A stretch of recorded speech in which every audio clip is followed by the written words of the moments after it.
Okay, Assalamualaikum tuan. Saya minta maaf tuan sebab lambat.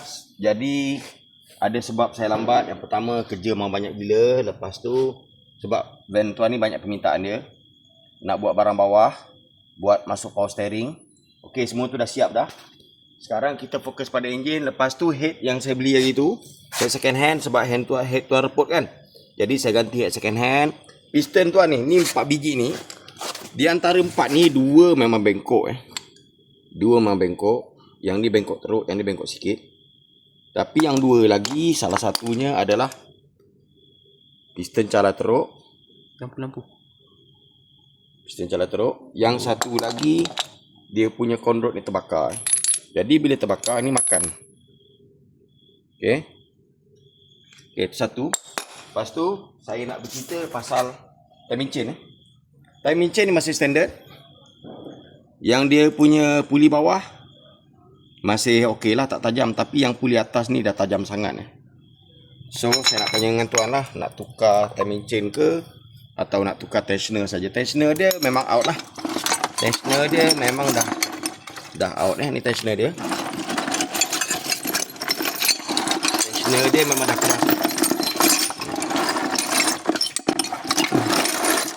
Sekejap tensioner ni. Okey. Ni tensioner dia. Tensioner dia getah dah keras. Dah rosak pun. Ni tensioner timing chain Timing chain ni saya tak pasti panjang ke tak. Tapi kat sini saya tak nampak pun sebarang made in Japan lah. Saya tak nampak lah. Yang saya nampak kat sini brand dia WM saja. Okey, ni cerita ini head, ni piston, ni block. Dia punya ni piston ring nampak tu saya dah suka tadi, memang ada longgar sikit je lah. Cuma saya akan ganti piston ring baru. Water jacket dah tukar dah. Lepas tu satu lagi saya nak cerita berkenaan dengan crankshaft Crankshaft ni okey, saya dah polish. Crankshaft saya dah polish dah, saya dah buat pemasangan, dah tukar dia punya bearing. So saya dah ikat tadi 60 pound. Okey, ni sekarang tengok cantik je. Pun boleh pusing pakai tangan nampak tu. So saya dah ikat dah crankshaft. Saya bercerita lagi ni lah. Ni saya cerita sikit lagi kat tuan. Carburetor saya akan servis. Ni barang-barang yang saya ganti barang bawah. Ini center rod, ni tie rod end, ball joint atas. So radiator saya dah hantar servis. Jadi saya nak bercerita yang water pump yang tuan bawa tu. Mana water pump dia? Tu. Ni. Water pump yang tuan bawa ni bising Ni ke yang dia bawa? Bukan ni. Ini dia punya kat van. Ni yang tuan bawa. Yang minta tolong saya ganti. Bising.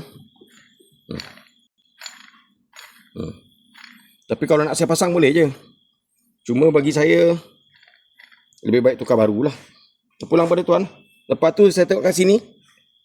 Dah ada kesan bocor Dah ada kesan bocor dah. Okey.